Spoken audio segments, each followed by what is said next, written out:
Hi students. So in today's class we do learn about different types of routing algorithms. So this routing algorithms can be divided mainly into two types. So they are first one is non-adaptive algorithm and the second one is adaptive algorithm. So this non-adaptive algorithm is also called it as a static algorithm, and the adaptive algorithm is also called it as a dynamic algorithm. So again this non-adaptive algorithm will be divided into three types. So one is the shortest path routing, and another one is flooding, and third one is flow based routing. So this dynamic routing, that is adaptive routing, can be divided into different types. Those are nothing but distance vector routing, and another one is link state routing, and another one is hierarchical routing, and another one is routing for mobiles, and the broadcasting routing, and the multicast routing. So this dynamic routing mainly uh, it will be applied to for broadcast the information from one place to another place. So in this non-adaptive technique, so it is also called it as the static routing. So this static routing, so in this static routing, so the choice of route is computed in advance, so that may be in offline or downloaded to the router when the network is routed. So in this routing, so it will be, so whatever in advance we have to route the channel. That means whatever the medium we are using, either it may be in terms of the offline or downloaded to the router when the network is routed. So before we have to plan the specific path to transmit the information from the transmitter to receiver. So and coming to dynamic routing, so in this dynamic routing, it changes routes dynamically and gathers the information of the path at runtime as locally, and it will be adjacent routers or all other routers. So finally it will changes the routes for every delta t seconds. When the loading changes, so the topology also changes. So in the static routing, so there will be a fixed path, so we are choosing a fixed path or the fixed channel to transmit the information from one end to another end. So that may the choosing may be either it may be a shortest path routing, or either it may be a flooding or flow based routing techniques will be allowed in non-adaptive or static routing. So in case of adaptive or dynamic routing, so it will be changes the routes, that the route will be changes dynamically and gathers the and also whatever the routers present in this phenomena, so that will gathers the information of the path at runtime, from the adjacent routers. So from all other routers, how many routers will be presented within that phenomena, so that will collect the information or status about the adjacent router. So based on that, it will changes the routes for every delta t seconds. So that route may change, so that that have the loading also changes. So when the loading changes, the type of the topology also changes. So that means either it may be a star topology or bus topology or ring topology.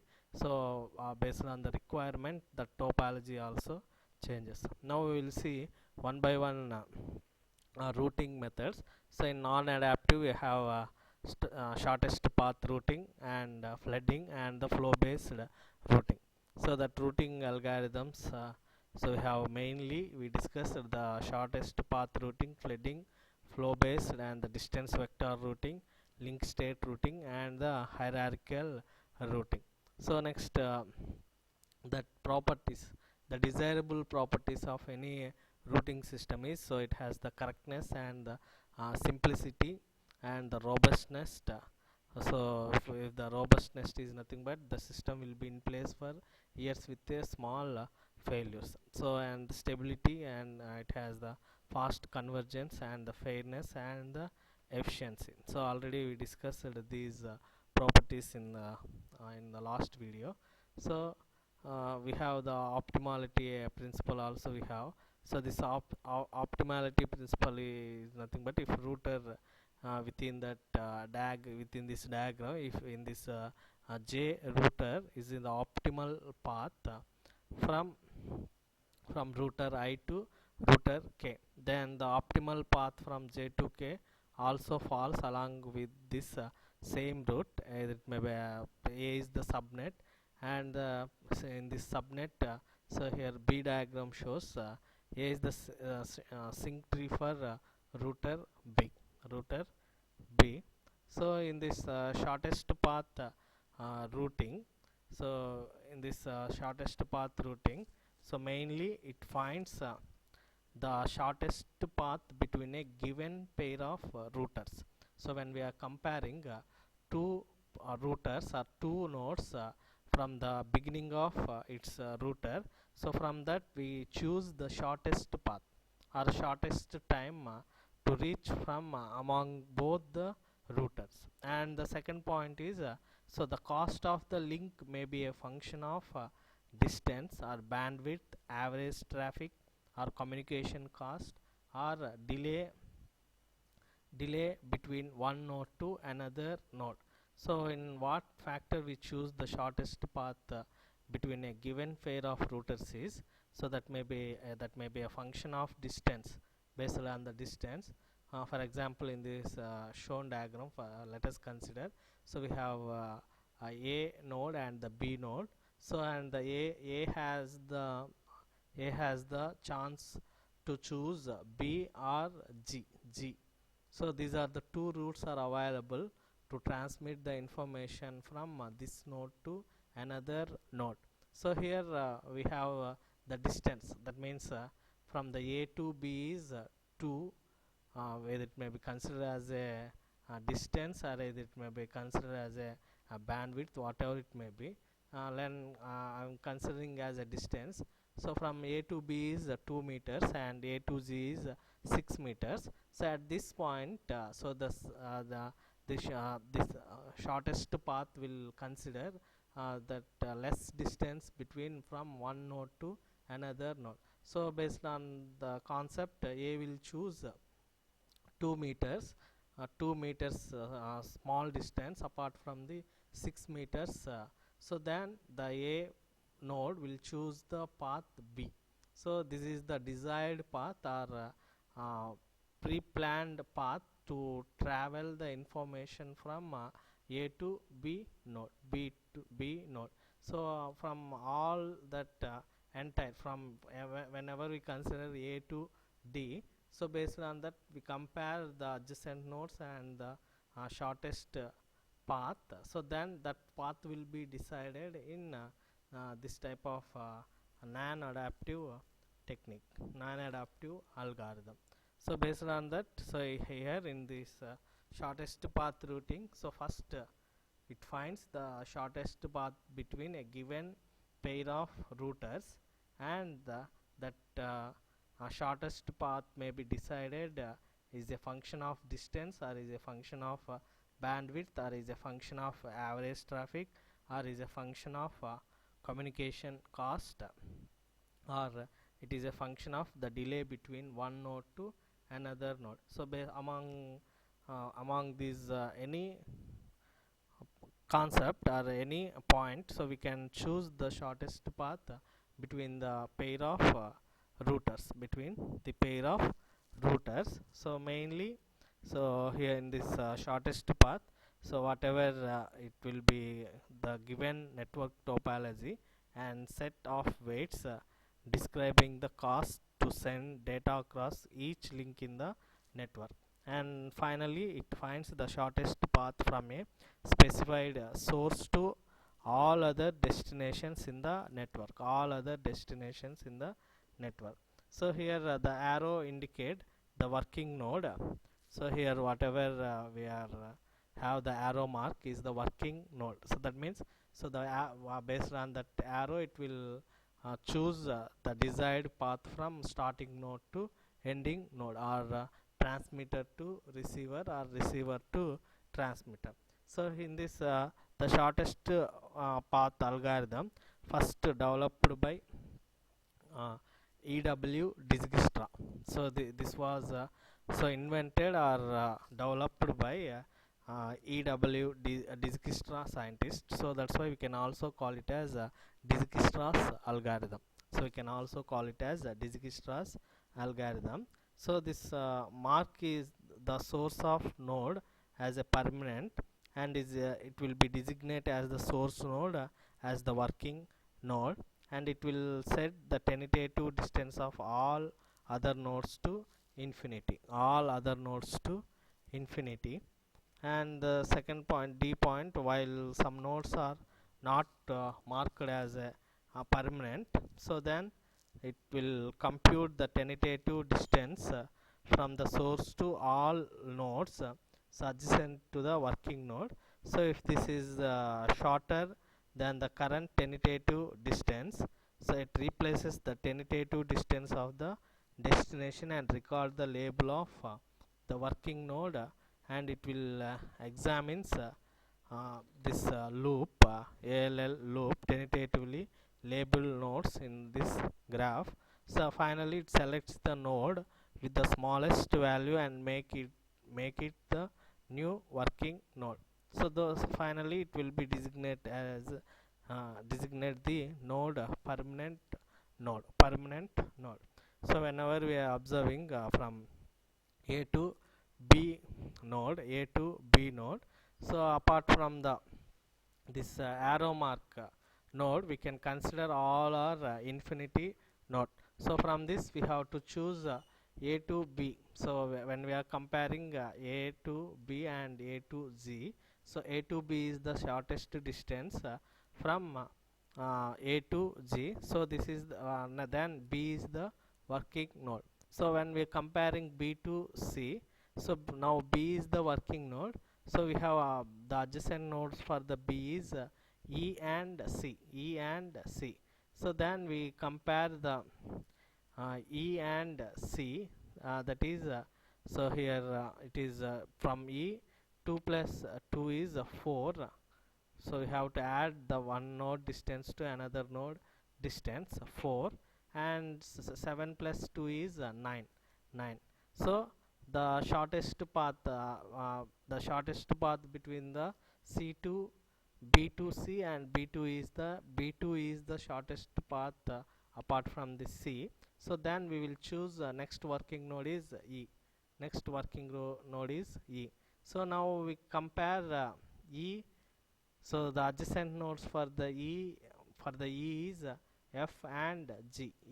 For the E and F and G. So then we will again add the the that is the distance between the E to F and the distance between the E to G. So here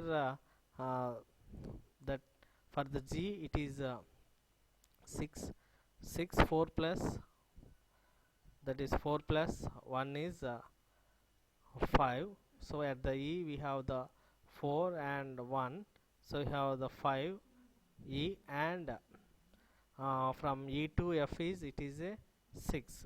So the shortest path between E to G is 5. So along that we have to find the shortest distance and the working node for so finally, so that the path will chooses A to B and E to G and G to H to F.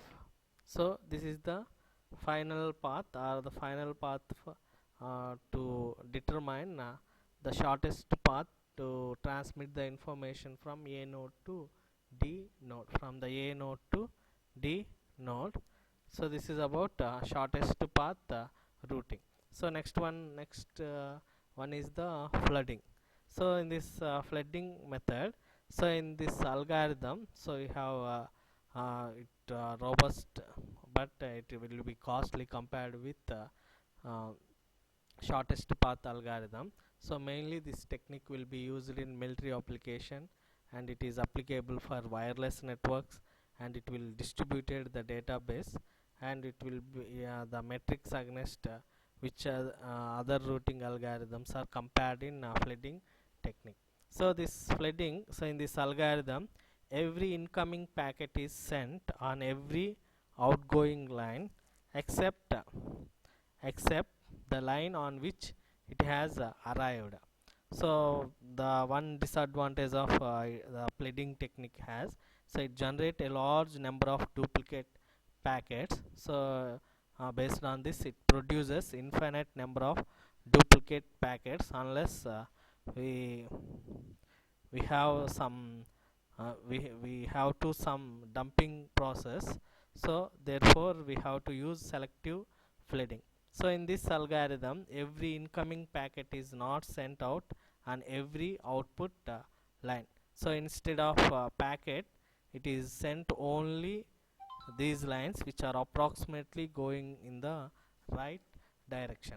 So in this flooding technique, every incoming packet is sent out on every outgoing line to the next router except the one the packet arrived from its incoming node. So mainly in this we have the disadvantages are more number of duplicate packets are generated within this network.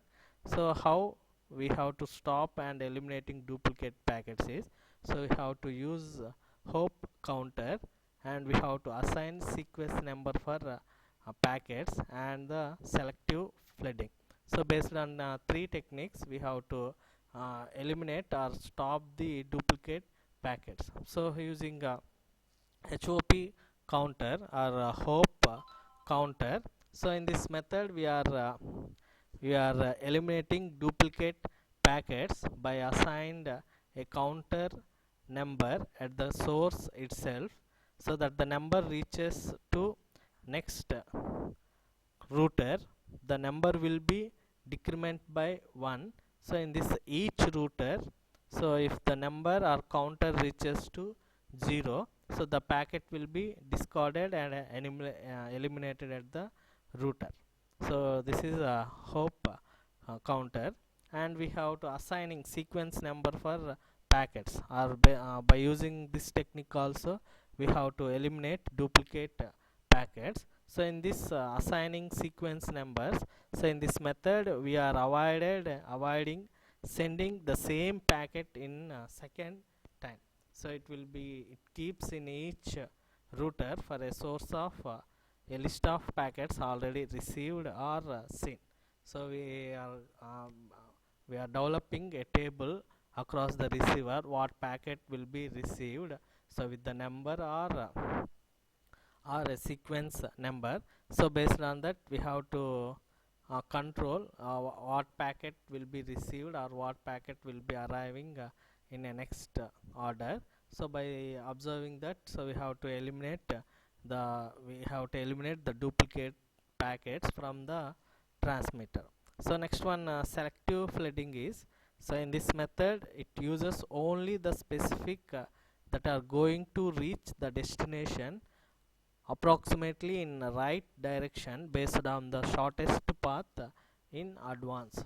Based on the shortest path in advance. So the flow based routing uses network topology and the traffic capacity. The capacity, it will be determine the static routers. So then the traffic, for example in this diagram, so here we have a use traffic from A to B or B to D. So here we have the use traffic in A to B and the B to D. So in this, the traffic from A to D, it should not be routed through B. So instead, so we have route it through, that is A to C and E to F, E to F and F to D. So E to F and F to D. So even though it's a longer path than ABD, so this is called a flow based routing. So whatever the hues flowing will be avoided, and we will choose an alternative path to eliminate that is the duplicate packets arrived from the transmitter. So this type of selection of routing will be call it as a selective flooding. So this is about flooding and the flow based flooding. So in this flow based flooding, mainly it will be operated based on the subnet topology and the traffic matrix and the line capacity matrix. The line capacity matrix is nothing but bandwidth of that router, the bandwidth of that router.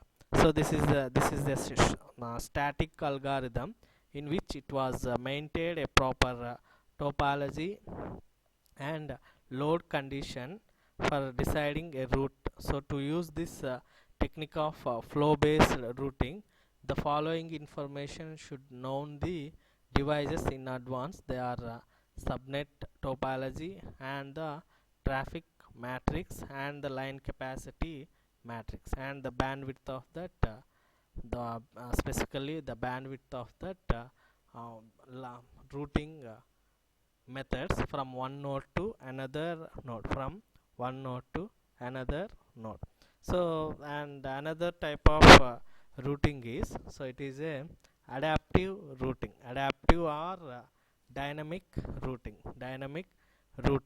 So in this we have the distance vector routing. So in this distance vector uh, routing, so and distance vector routing and the link state routing, so this will be, we will discuss in next class.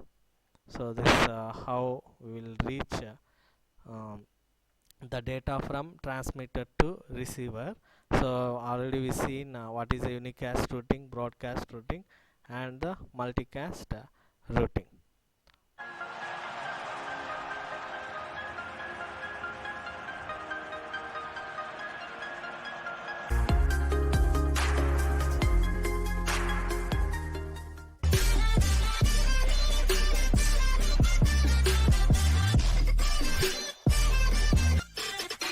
Thank you to one and all, and please subscribe DBS Talks. Thank you.